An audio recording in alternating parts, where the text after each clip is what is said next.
Yeah, they'll land and fruits and nuts.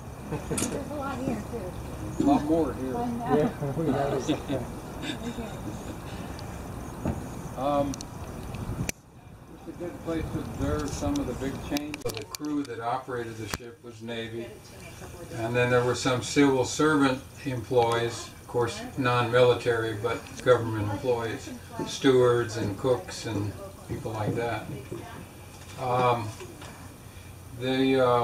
The furniture is not original because, of course, it was underwater for a while, and you know that damages everything. Both things sank, or?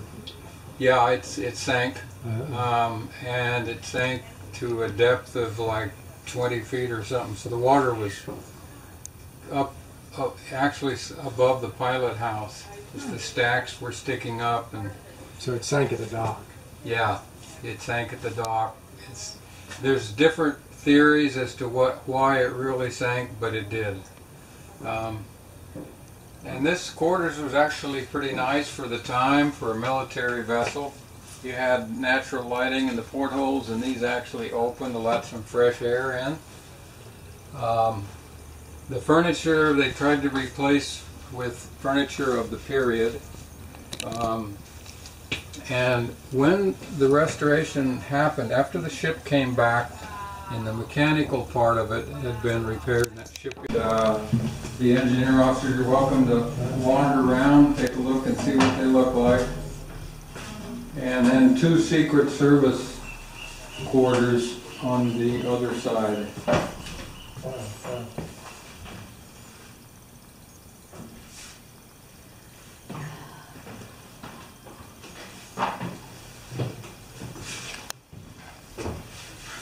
We have more linoleum, but now it's green.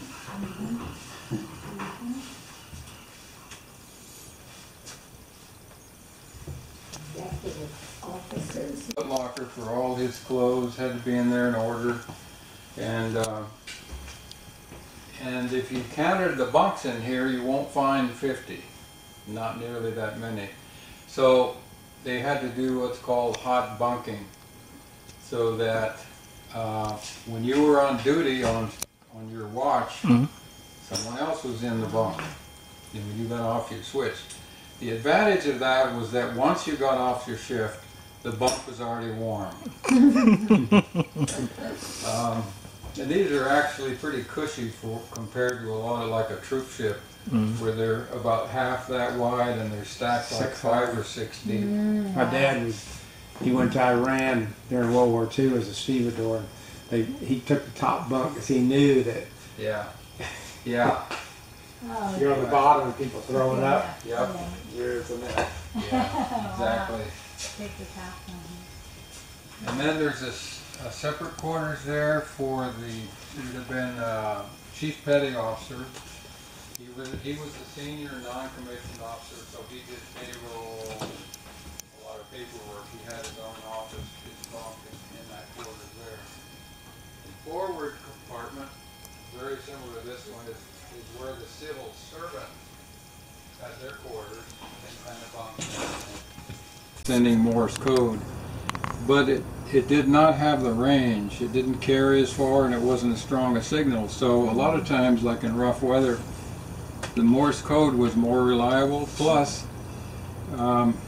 it is an international language because all languages can convert that code to their own letter and alphabet.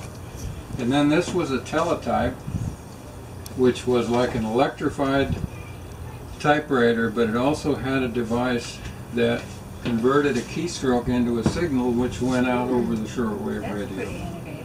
And then the other end you'd have a receiver which would convert that signal into a keystroke, and you'd type out something that was state of the art really. back you know, in about 1940.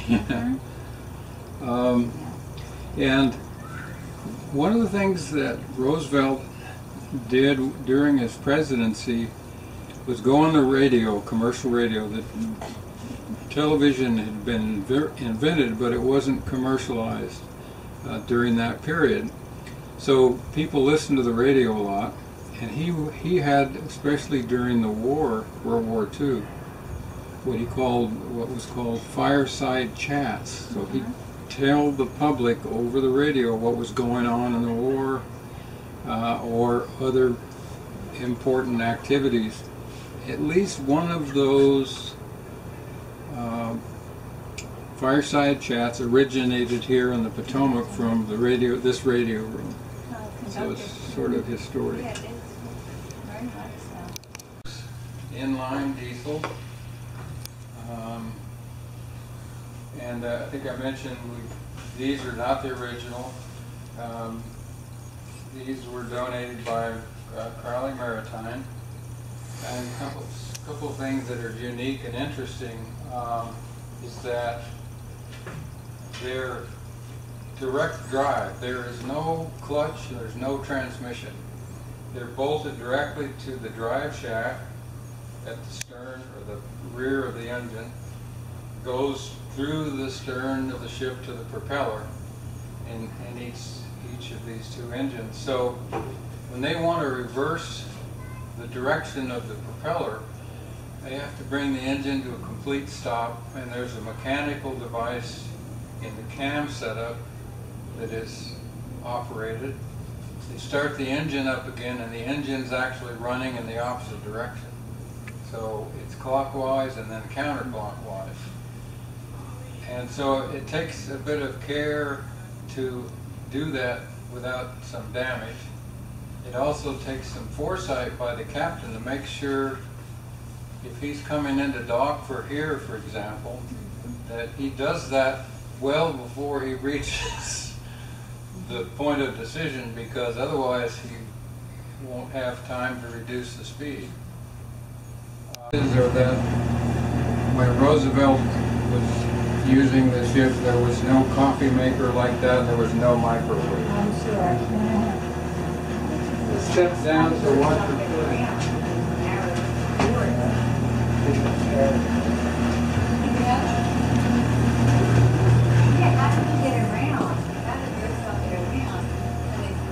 Oh, well, he would have staff would do all the cooking and prepare the meals.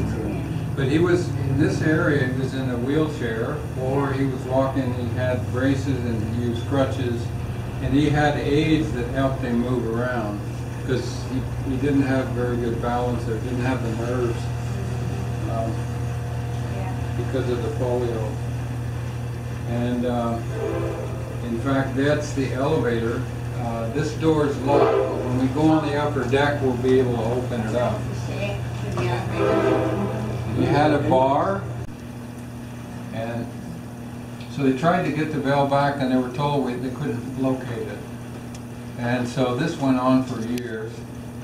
And then a few years ago, one of our major donors, meaning gives us lots of money, was an individual who has a lot of connections in Washington and knows a lot of people in very high-level military positions. So he made a couple of phone calls and said, I'm trying to help out the Potomac, and we'd like to get the bell back. Well, guess what? Somebody found They it. found it. My guess is it was in some admiral's office on the wall, you know. Yeah. Yeah. So, but we still don't own it. It's loaned by the Department of Navy, Naval Historical Center. But they say possession's 9/10 of the law. So at least they alternated the color between brown and green. And this is a pretty historical piece. And this is his bathroom. You all can peek in there.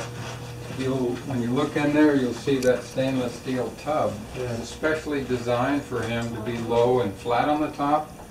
He could help himself in and out of it using his hands. Wiggle his legs. Yeah. Cool. Like coffee. Yeah, it's pretty close in there. So how many times did Roosevelt use this? We don't really know, but he used it quite a bit. Yeah. I mean, To have all these special things. wood was donated by one of the local hardware lumber stores, and it was installed, and they did a really nice job of it. This presidential seal apparently is not original. If you remove that seal in the glass, it's heavy glass. The rudder shaft is right down there.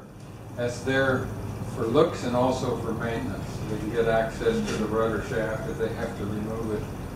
And is an interesting feature, if you like mechanical things, is that, as you all know, and I mentioned one of the worst things that can happen to you on a vessel is fire. And one of the other worst things is lose your steerage, lose control of where you're going. And the video also mentioned some of the original equipment. Steering stand here. This is not the original wheel. I think I mentioned that the steering was done originally with cables and pulleys from here all the way back to the rudder. And you had a big wooden wheel. And there was no motors or power or anything. It was all Armstrong, you know. And that's why you see old boats. You guys may know this, but you see boats, the older boats, sailing with giant wooden wheels with all these handles on them. It's not for looks. Oh, to help them Yeah. go around. Right. This one's been converted to hydraulic, and you can actually steer it using this little thing here. These throttle stands are original, one for each engine. And I mentioned that the engines are reversible. And if you look at this, these tachometers, you get 0 if you're going ahead this way, and if you're going astern, it's this way. So that's sort of rare. And it's redlined at 400 RPM. Most automobile engines today are redlined like 6,000. So they're slow, big, heavy engines. This is another piece of the original equipment called a binnacle. Houses this big compass. This one's a wheel type compass as opposed to a needle. And it's on gimbals, so that in rough water it'll self-level, you know, universal joint. These big iron balls do a couple of things.